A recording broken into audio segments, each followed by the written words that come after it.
Hello everybody and welcome back to On Point HQ and a video that's been inspired by a comment left on a previous video. And this was by friend of the channel, Justin from Canada. So thanks for that, Justin. Great suggestion, mate. And he asked me if I could make a video about how you actually go about building a bolt action army. Now this is a little bit different from the bolt action basics video that I made at the very start of that series. That was just all about how you use the theatre selectors to go about actually build an army. I think what Justin was alluding to was, how do you go about, planning or purchasing? Now, building an army for bolt action or for any gaming system, it's really down to personal choice. I don't think there is a right or wrong way to go about doing it, which is why I love the hobby so much. And there's very few times where there are definitely right and wrong answers. And this can definitely be applied to building a bolt action army. So what I thought I'd do is, rather than just outline sort of generically what you should and shouldn't do, because that's not the way I like to approach the hobby, and it certainly wouldn't make for a good video telling people what to do or what to buy. So I thought what I'd do is put a bit of a twist in it and show you exactly the kind of the process that I went through when building one of my armies. And as an example, I'm going to use my winter Germans based around Stalingrad. So I'm just going to talk through the background, the process, the purchases, and what I had in my mind when I was putting these together.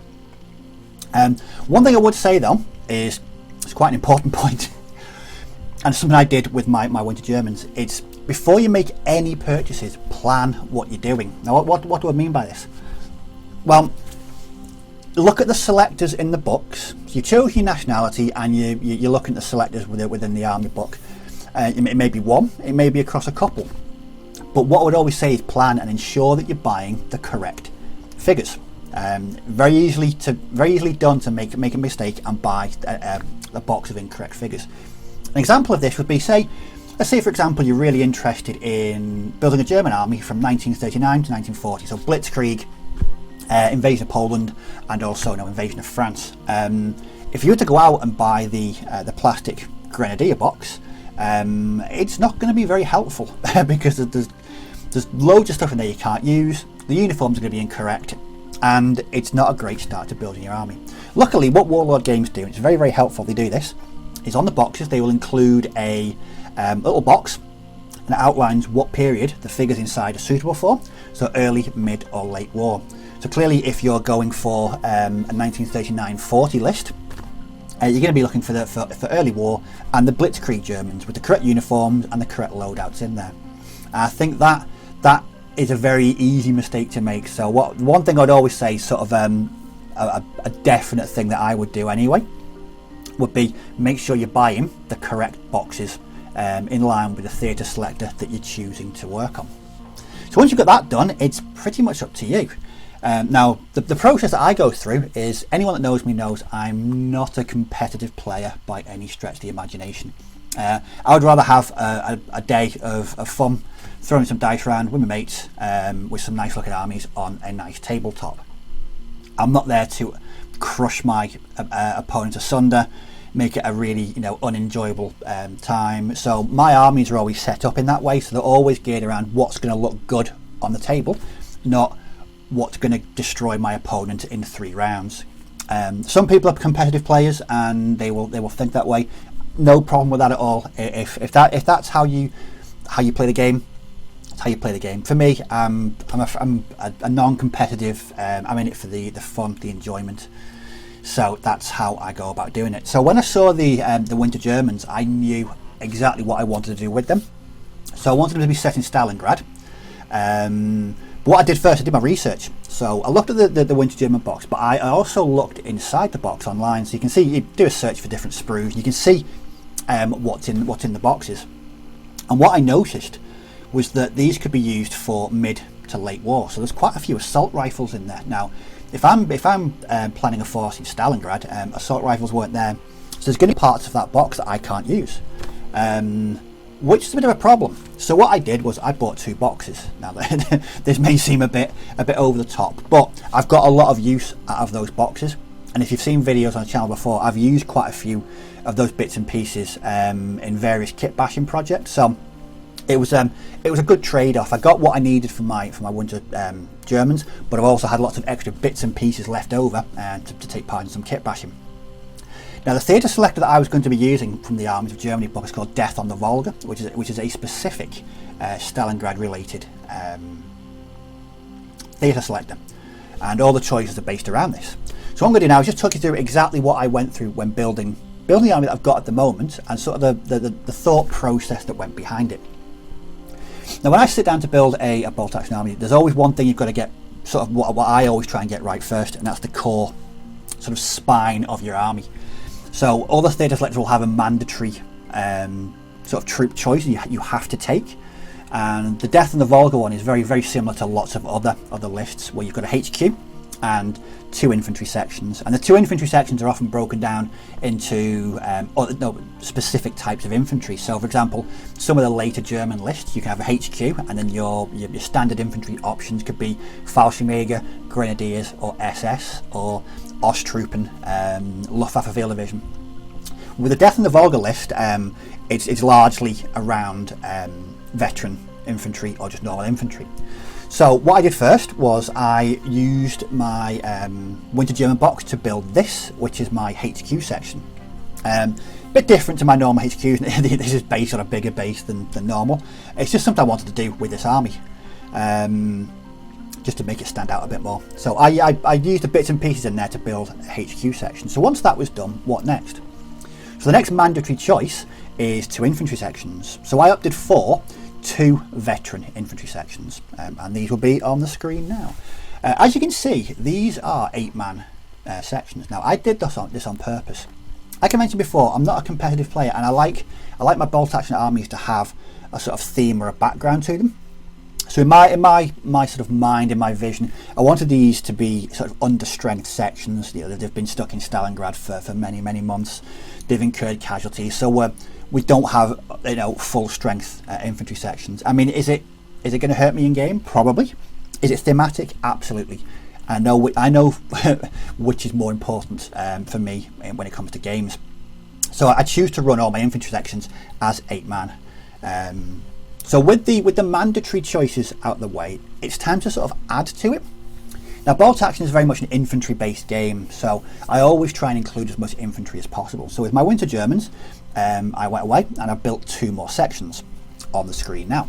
Again, you can see these are 2 8-man sections. All my infantry sections are largely the same, so they're 8-man. The NCO will either have a rifle or an SMG, and there is 1 light machine gun team in the section. It just gives me something I know what's in that section, and I know how to work with it. So at this stage, I've used the only things I've used so far are 2 of the plastic Winter German boxes, and from this I've got a HQ section and 4 infantry sections, which gives me a great start on actually having the army on the tabletop. I can now add bits and pieces to this. So the next thing that I did was, me and my regular gaming opponent Ian, we went on a bit of a journey to Warlord Games HQ in Nottingham, and it was from here that I picked up a number of different bits and pieces that I wanted to add to the army. I didn't go out and buy everything. I've only ever done that once. That was my Australians, where I bought pretty much an entire army in one fell swoop. But with my Stalingrad Germans, I wanted to think about carefully what I wanted to add. Now, the next thing I added was something that I don't normally run in bolt action armies, and that's medium machine gun teams. I don't normally I normally paint them up and include them just so I've got one, but I don't really include them in many games. But I think with my Stalingrad Germans, I think I really want them to be thematic. And having done a lot of sort of research and looked into photographs, one thing that struck me was I really like the idea of sort of dug in medium machine gun teams amongst the rubble against broken buildings in the snow. So I chose to take medium machine gun teams. Now, many of the German theatre selectors allow you to take up to 2 medium machine gun team options. So I did this, and I went out and bought these 2. These are on the screen now. Now, what you may notice is, or you may not notice, but I'll tell you what I did anyway, was one of the crew members in each of these machine gun teams had an assault rifle strapped to his back, which, when you're running a sort of mid-war list, is a bit problematic for sort of accuracy, historical authenticity sake, because there was no assault rifles there. So again, I just returned to my my plastic medium machine gun, my plastic Winter German box, and just kit bashed a crew from an additional crew member that I could add to the base. Very, very easily done, and I've got my 2 medium machine gun teams. Again, not something I'd normally include, but from a thematic point of view, it's something I wanted in there. So up next, what did I go for? Now, this was purchased at the Warlord Games HQ.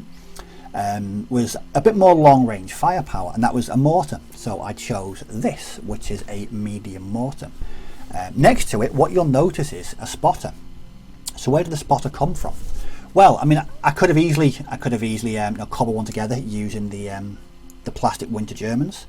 But while we were out at Warlord Games, I actually picked up the Winter German command blister. So in there you get a lieutenant, a sergeant or adjutant, a medic, and also it looks like a forward observer, but he's lying down with binoculars. So I thought he would make a great spotter model rather than make one out of plastic. So I just took that away from the command blister, added it to a base, and added it to the mortar team. So there we go. Spotters are really good in games of bolt action, in that when you're firing directly, if you've got a spotter, you can use their line of sight when firing. So something I always try and include when I'm running a mortar team. So at this stage, I sat down. I've got a HQ section, I've got 4 infantry sections, and I've got 3 pretty good long-range support options. These were all painted up, and I liked the way it was looking at the moment. So what next? I went for a tank. It was a tough choice between a Panzer III, which is on the screen now, or some form of armoured car. But I went for the rule of cool and just included a tank, because I think everyone loves painting tanks, and I really enjoyed putting this Panzer III together. It was a lovely model, and it was the first time I'd ever really painted up a tank in this scheme. So as you'll see, it's sort of the faded whitewash winter camouflage. It's been in the field for a while. It's 99% washed off, but now I had some armoured support for the platoon as it stood at that point.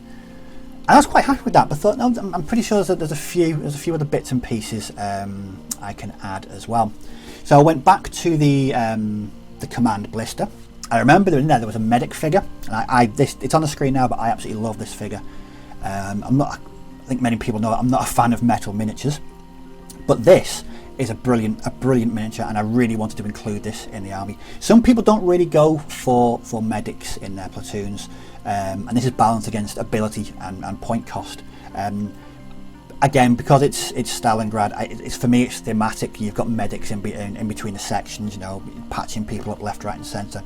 So I really wanted to include a medic in the platoon, and I left it at that for a while.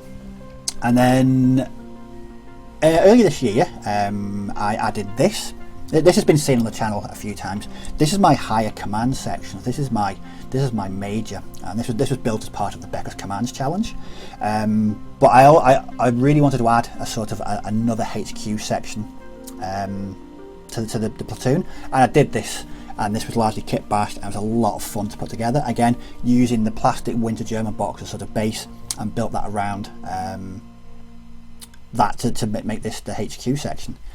And the last thing I've added to it, again, very thematic, and this was when the new Stalingrad book was coming out. I knew I really wanted to include a sniper.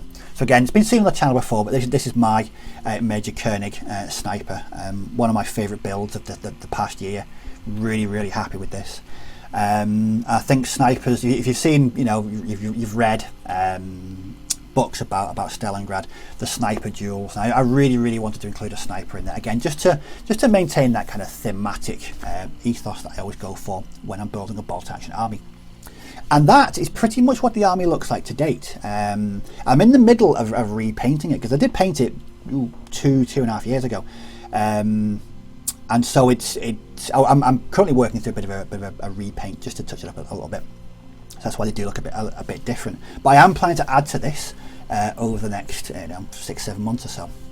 But hopefully that will outline the process that I go through when I'm building an army. I don't just go out and have a scattergun approach and just buy everything, go out and buy 4,000 points. it would bog me down in painting. I'd likely get distracted, things wouldn't get finished. So I think by taking a sort of a more broken down approach, so looking at what I want to add and how I want the army to look, that's just the way I go about building a bolt action army.